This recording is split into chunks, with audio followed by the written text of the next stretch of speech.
Welcome to the 10-minute UFC breakdown. On this episode, I'm going to be breaking down the Derek Lewis versus Alexei Oleinik fight night card coming up this weekend, offered by the UFC on ESPN. Last week was weird, a bunch of replacements. I think only 5 or 6 of the fights that I broke down on this channel ended up staying intact throughout the card. This week, we're hoping that a lot of these stay intact. Before we get into it, make sure to like this video if you like the video, subscribe to the channel, check me out on social media, Instagram and Twitter. Also, check out my podcast, the MMA Geeks C-Level podcast that I host with Nick Braccia. All links are below. Let's get right into the card. In the main event, we have number 4, Derek Lewis versus number 11, Alexei Oleinik at heavyweight. Derek Lewis is 23-7, 14-5 in the UFC. He's super athletic for a huge heavyweight, fast and powerful with his strikes. He can be taken down. He throws explosive flying knees and high kicks. Alexei Oleinik is 59-13, 8-4 in the UFC, trains at American Top Team in Coconut Creek, Florida. He's a high-pressure power striker with deadly submissions once he can drag you to the floor. Generally gasses at the end of the first round, but since he showed up in really good shape for his last fight, he ended up going hard 10 minutes before kind of getting tired in that third round against Verdum. If Alexei can get a takedown here, he's probably going to finish with a submission shortly thereafter. If Derek Lewis lands a clean bomb, this fight could be over at that moment. Here's the thing though, Derek Lewis has not gotten a first round knockout in about 4 years, whereas Alexei Oleinik, he can get that first round submission. All he needs is to hit the ground with you. Derek Lewis has been taken down 10 times in his last 4 fights, which leads me to believe that Oleinik has a great chance of scoring a first round takedown. If that's the case, he's probably going to submit him. So I'm going to stick with Oleinik, but let's face it, very possible that he runs into a big Derek Lewis shot and this fight is over that way. In the co-main event, we have Omari Akhmedov versus the former middleweight champion Chris Wyman. Akhmedov ranked at number 11. He is 20-4, 8-3 in the UFC. He's undefeated at 185 pounds with 11 wins. He used to compete at 170. He trains at American Top Team. He's got fast hands with power, solid wrestling, and decent top control. Wyman is 14-5, 10-5 in the UFC. He's a former middleweight champion, started his UFC career at 9-0 and then 1-5 since, going back to 2015. Now, he's been knocked down or knocked out by his last 6 opponents, and that's really where the trouble sets in. He's changed styles recently to protect his chin, but the style shift has kind of removed the power in his strikes, and now he throws mostly pitter-patter punches. Chris has been looking really bad for a long time now. I mean, he's 1-5 dating back to 2015. Not a good situation to be in going into your next fight. Whereas Akhmedov, he's fast, he pressures early, he has decent takedowns, decent wrestling. I think he'll be able to defend a lot of Chris's takedowns in the second and third round. A little bit concerned about him getting taken down and controlled in that first round. But I don't think it'll be enough to finish. As much as Chris is super dangerous from that top position, I think Akhmedov should at least be able to survive the first round and then take over later, even if he does have those rough spots. Chris is not the same guy, and Akhmedov is in a really good place training at one of the best teams in the world on a win streak now, undefeated in this division. I like Akhmedov to piece up Chris Wyman. This fight has basically even odds, and I highly recommend placing a bet on Omari Akhmedov. I think it's a great deal given where Chris Wyman's career currently is. Next, we have Maki Coconut Bombs Pitolo facing off with Darren the Dentist Stewart. Pitolo is 1-1 in the UFC, so he's kind of just getting his feet wet under him. He actually talked about how in his UFC debut against Callum Potter in Australia, the 60,000 person arena really intimidated him.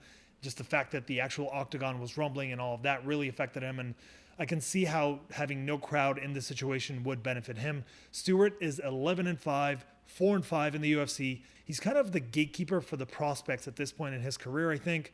Both are 29 years old. Darren Stewart has a 2-inch height and reach advantage. Pitolo used to compete at 170, and now he's moving up to 185 pounds, whereas Darren Stewart used to compete at 205, and now he's moving down to 185 for his last several bouts. So there should be a decent size and weight disparity here.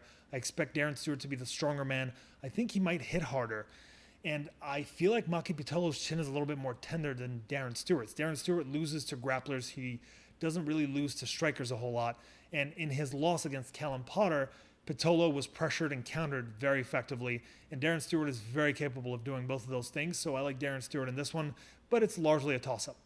Next, we've got Yana Foxy Konitskaya, number 8 in the world, facing off with Julia Stoliarenko. Yana is 12-5, 2-2 in the UFC. She trains with Extreme Couture. Julia is 9-3 overall, coming into her second UFC stint after a failed run on Tough 28. She's got a 5-fight win streak going into this one, 4 of those wins by first-round armbar. She's fairly exciting, tough fighter, throws with power, not the most strategic if you ask me. Both of these women held the Invicta Bantamweight Championship, which is a good way to kind of segue yourself into the UFC, which is exactly what they did. Konitskaya should be the kind of denser fighter here. I have some concerns about the fact that Julia is a really solid finisher, but Konitskaya has the UFC experience. She's faced tougher overall competition. Even though she doesn't have the momentum of a win streak, she does have a full camp behind her, whereas Julia took this fight on 9 days' notice, and I wonder what level of training she was able to accomplish during quarantine and all that. So I'm going to go with Konitskaya, but Julia's a real finisher, and she might be someone to watch at 135, so don't be shocked if she pulls off the upset here.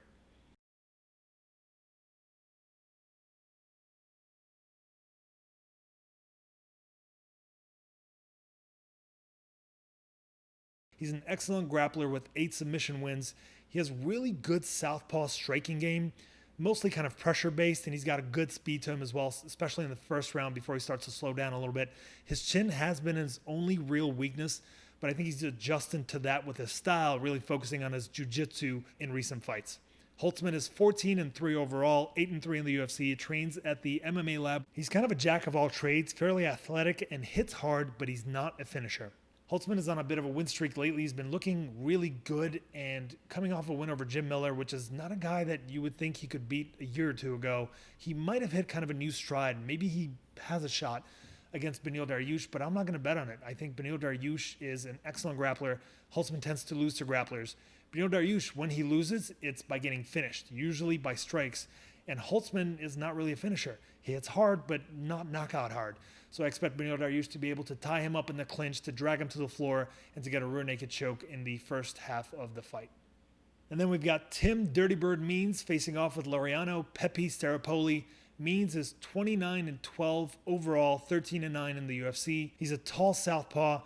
Actually had a 4-fight winning streak in the UFC at one point, and then he's 3-5 in his last 8 fights. He's not won a fight that went past the first round in 4 years. Sarapoli is 9-2 overall, 2-1 in the UFC. He's a good overall striker, solid footwork, not very fast, but has good timing, not necessarily a whole lot of power. If Tim Means was in his prime, I would pick him easily in this matchup, but that's clearly not the case at 35 years old. He's a fraction of his former self. I expect that Sarapoli, as long as he survives that first round, he's going to run away with the decision. At the very least, maybe a finish, although he's not much of a finisher. The thing is that all you got to do is survive the first 5 minutes against Tim Means, and Sarapoli just went to decision against Muslim Salikov, who is a much bigger finisher, more dangerous fighter. If he can survive that, he can certainly survive the first round. I expect him to do well here. Next up, we've got Nasrat Haqparast versus Alex Munoz, a prospect matchup here. Nasrat is 11-3 overall, 3-2 in the UFC. He's only 24 years old, used to train at TriStar Gym with Faraz Zahabi, but now he's training out of Camp Sport with guys like Israel Nardiev and Mark Madsen. He's a fast pressure southpaw with power in his hands who's happy to go for takedowns if the opportunity presents itself. Munoz is 6-0, making his UFC debut here. Trains with Team Alpha Male under Uriah Faber and the gang. Circles on the outside and kind of blitzes forward with combos every minute or so. He's got solid takedowns but doesn't do much damage once he's on the ground. Both of these guys are southpaws, and Munoz, even though he's making his UFC debut, is actually 6 years older at 30 than is Nasrat. Here's the thing. Nasrat has not gotten taken down since his UFC debut against Martin Held, but he hasn't really faced serious wrestlers in that time, so maybe that's why. I'm going to edge toward Nasrat, and I'm going to hope that he recovers well from that Drew Dober knockout that he's coming off of right now, but I wouldn't be surprised if he gets out-wrestled here. Fact is that Nasrat is fast, he's explosive, he has all the tools to win the fight, but where is his mind following that loss? That's probably going to decide this fight, but I'm leaning toward Nasrat. Next, we've got Andrew El Dirte Sanchez facing off with Wellington Fofao Turman. Sanchez is 11-5 overall, 4-3 in the UFC, trains out of TriStar Gym. He kind of loses steam as the fight progresses because he doesn't have the best energy management. He's got decent overall stand-up on top of the wrestling. Turman is 16-3 overall, 1-1 in the UFC. By the way, his nickname, Fofao, means cute. I'm not sure that's accurate, but I'm kind of into it. He's only 24 years old. He's a big, strong middleweight prospect. He likes to pressure, not fast, but he's very aggressive and has a solid ground game. I'm a big believer in Turman. I think he's a legit prospect, somebody to look out for in the future of this UFC middleweight and probably light heavyweight divisions. Sanchez, mentally, I'm not sure that he's that high level when it comes to the MMA game, and you kind of have to be super mentally strong to compete at this level. He's going to get pressured here, and he does not like to be pressured. He's either the nail or the hammer, and he's not a good nail. So I expect that Turman should get a clear-cut decision win here, especially in that latter half of the fight. It's going to be very clear who the better fighter is. Next, we have Gavin the Governor Tucker versus Justin Guitar Hero James.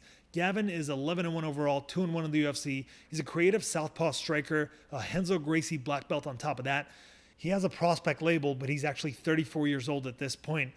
James is 16-4 overall, 1-0 in the UFC after making quick work of Frank Camacho. Trains with Extreme Couture in Vegas, and he's making his featherweight debut in this one. He's got a wrestling background, serious power in his punches. In fact, his last 5 fights have ended by first round knockout. I think there are some unanswered questions about both fighters. James, who's been winning in the first round, how much conditioning is he going to have in that second and third round if it goes there?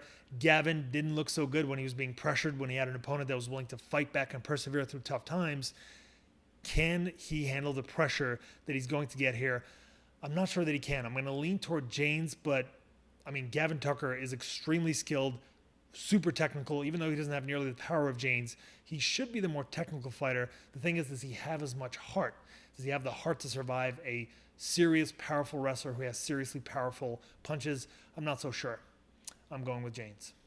Next, we have Yusuf the Moroccan Devil Zalal going up against Peter Slippery Pete Barrett. Love that nickname. Zalal is 9-2 overall, only 23 years old, but already 2-0 in the UFC. Trains at Factory X under Mark Mantoyo. Took this fight on 2 weeks' notice. He's super technical everywhere, really smooth striking. He focuses on his kicks and knees in that range, and he's got solid takedowns and pretty good MMA IQ, I'd say, based on what we've seen thus far, especially at his age. Barrett is 11-3, making his UFC debut after a Contender Series decision win. Tough, but not very fast. Can be hurt, but will grit his way through it. Jack of all trades, not really a master in any part of the MMA game. I like Zalal big in this one. Barrett is 3-3 in his last 6 fights. He's 10 years older than Zalal, and Zalal should be more technical and just better in every aspect of the sport. I think Zalal should have a signature win in this one. Hopefully he can finish, but Barrett does have heart. Next, we've got Irvin the Beast Rivera facing off with Ali Al-Kaisi. Rivera is 9-5 overall, 0-1 in the UFC after making his UFC debut on 2 days' notice. He has multiple 5-round fights as the Titan FC champion, so he should be well-conditioned, and honestly, considering he took that last fight on super short notice, he looked really well-conditioned. He's a southpaw striker. He can be taken down and controlled. Ali is 8-3 overall, making his UFC debut in this one. Hard to find recent footage on him, but he does have a solid guillotine choke. Low output striker and decent takedowns, I guess. I like Rivera to survive a first tough round and then take over in the latter 2 rounds. He's done it before. I expect that he should be able to pull it off, but I can't be sure given kind of the lack of tape available on his opponent. Thank you for watching. Looking forward to being right on every goddamn pick and breaking down next week's card for you guys.